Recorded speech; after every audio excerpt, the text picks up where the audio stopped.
viste que la radio es pura imaginación. Claro. Estaba registrando la nota con Gustavo Traverso, ¿no? Sí. El senador de la Comisión de Presupuesto de Hacienda de la provincia de Buenos Aires. Me parece más que interesante acerca de el qué y el cómo, ¿no?, de la reforma impositiva propuesta por el gobernador, sobre todo para enfrentar las barbaridades que algún medio también está diciendo respecto de la orientación de esas medidas. ¿Han visto ustedes, por ejemplo, el catastrofismo de Clarín de hoy, bueno, también de La Nación, hablando de que la suba del impuesto podría llegar hasta un 75%, cuando eso en verdad remite apenas al 7% de lo imponible?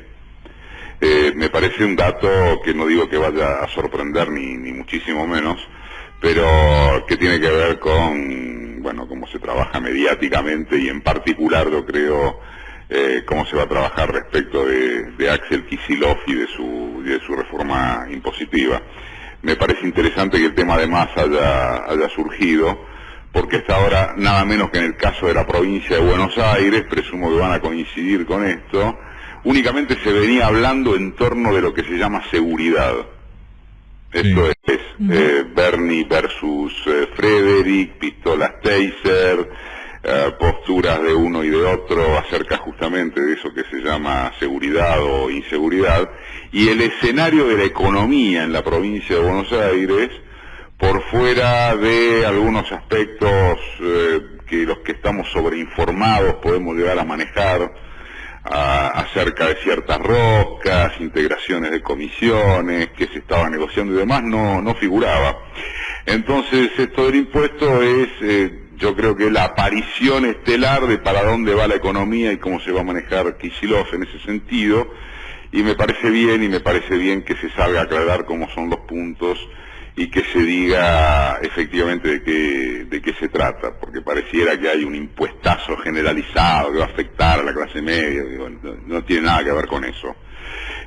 Y otra cosa que quería señalar es que me estoy refiriendo ahora a las noticias de coyuntura, ¿no? En todo caso después podemos ir a algún análisis más global de cierre del año y sobre todo de perspectiva del que viene o de los meses que vienen.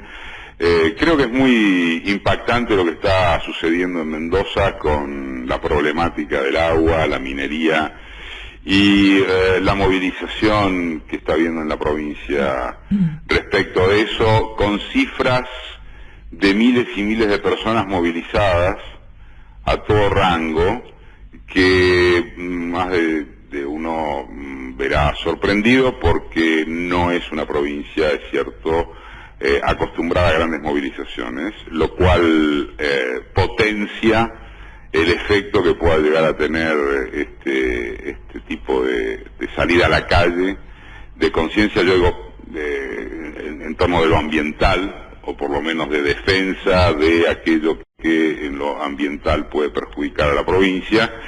Estoy hablando con algunos colegas, con algunos amigos de Mendoza, que uno no tiene pocos por allá, y realmente hablan de una manifestación popular, de un espíritu crítico que pocas veces se había visto allí, y me parece que esto se relaciona con la reivindicación de nuevos paradigmas, ¿no?, en la sociedad y en las sociedades. No me quiero meter en terrenos que no manejo a nivel de especialización, pero así como el feminismo, la lucha contra la violencia de género, bueno, los derechos de la mujer, el tema de la conciencia ambiental, de las disputas en ese sentido, de las pujas distributivas que también rigen allí, están teniendo con esto de Mendoza una caracterización nueva. Además, Eduardo, no estábamos acostumbrados a esto, me parece que todos nos vimos sorprendidos. Pero por lo que vos decís en Mendoza,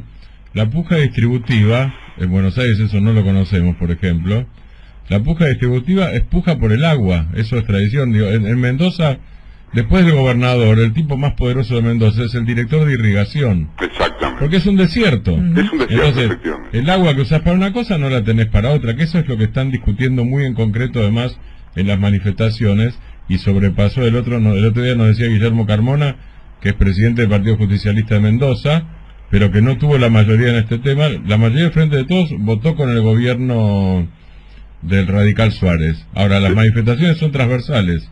Tienen radicales peronistas y gente que no es ni radical ni peronista y que está en la movilización. Si me permiten aportar, es hoy jornada de manifestaciones desde las 8 de la mañana, o sea, ya se estarían dando en Tupungato, es donde van a comenzar, hasta las 21 horas, que va a ser en diferentes puntos estratégicos de la provincia, toda la provincia protestando alternativamente en diferentes horas, escalonadamente, como para llamar la atención durante toda la jornada. A propósito de lo que dice Martín, de que efectivamente es una provincia desértica y que el agua es un recurso estratégico, allí está, por ejemplo, el eterno conflicto entre Mendoza y La Pampa por la utilización del atuel. Bueno, los pampeanos se quejan largamente, los mendocinos hablan de los derechos que les corresponden. Cuando uno habla de puja distributiva, en este caso no se refiere solo a los ingresos, por supuesto que también lo involucra, sino aspectos que son de geografía, del tipo de terreno. Y un dato también a tener en cuenta es que pensemos en el momento, además, en que esto se está dando, fin de año. No es un momento habitual de semejantes movidas de protestas ciudadanas, así que tomemos conciencia de que eso me parece que llegó para quedarse y tiene por lo que uno intuye desde acá, es un creyendo importante. Y otra cosa que decía Martín acerca del desconocimiento aquí, bueno, es otra prueba de ciertas visiones demasiado porteñocéntricas que a veces se tienen en torno de las problemáticas provinciales, y cuando aparece este tipo de fenómenos, nos vemos sorprendidos, pero no porque en el lugar de origen el tema no sea de interés permanente, sino porque los medios de alcance nacional no lo registran, ¿no? Yo quería cerrar, esta es, bueno, la última intervención del año. Por supuesto que el año que viene seguiremos, habrá otros horarios, habrá algún otro programa, esto no es una despedida ni muchísimo menos, pero primero no puedo caer en la obviedad de pensar en diciembre del año pasado, cuando ni siquiera, en la obviedad de la reiteración, porque esto ya lo hemos hablado, cuando ni siquiera había una fórmula opositora.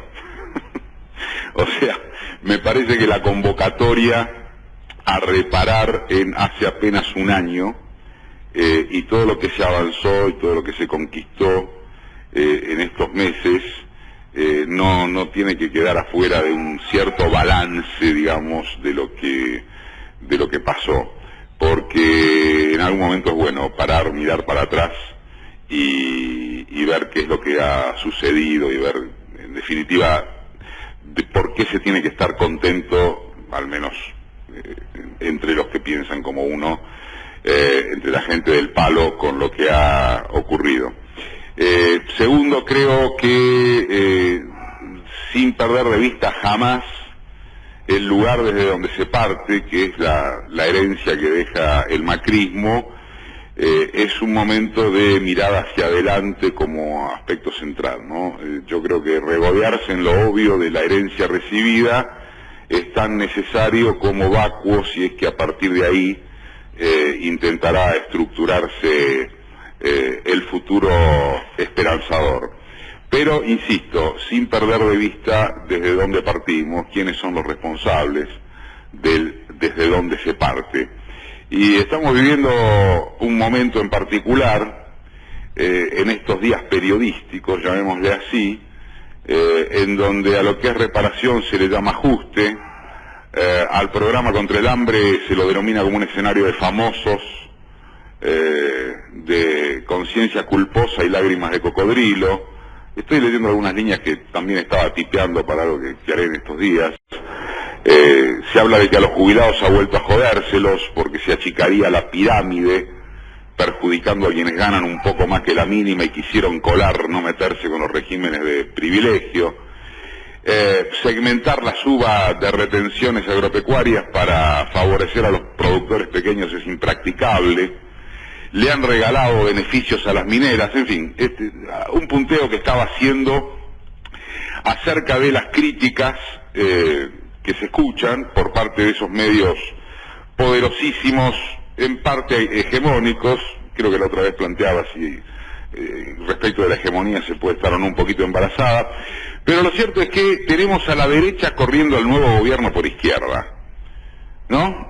Esto me parece que es una síntesis del cinismo con que alguna prensa encara a la flamante gestión, y eso que Alberto Fernández continúa brindando entrevistas en territorios hostiles, ¿no? Dejando mayormente mudos a interlocutores que intentan acecharlo sin la más mínima preparación técnica. En este sentido también creo... A mí me parece que se divierte con eso. Yo creo que se divierte. También creo que el escenario de la comunicación hay que mejorarlo. Me parece que en las mieles de los primeros tiempos es natural que además un tipo muy expresivo, muy dado como Fernández el presidente, asuma casi te diría, unirrepresentación de lo comunicacional. Pero hay que ir más allá, hay que tener una política más firme en ese sentido, hay que articular mejor entre las áreas, porque creo que lo comunicacional es parte de esa batalla decisiva que es la cultural. Y en ese sentido vuelvo a decir algo que escribí para mi columna en Página el lunes pasado y que quiero reiterar, y es que no se puede fallar en la comunicación, porque ya costó caro fallar en la comunicación, no digo como aspecto central, pero sí como uno de aquellos que se descuidaron y que consistieron en errores que no deben volver a cometerse.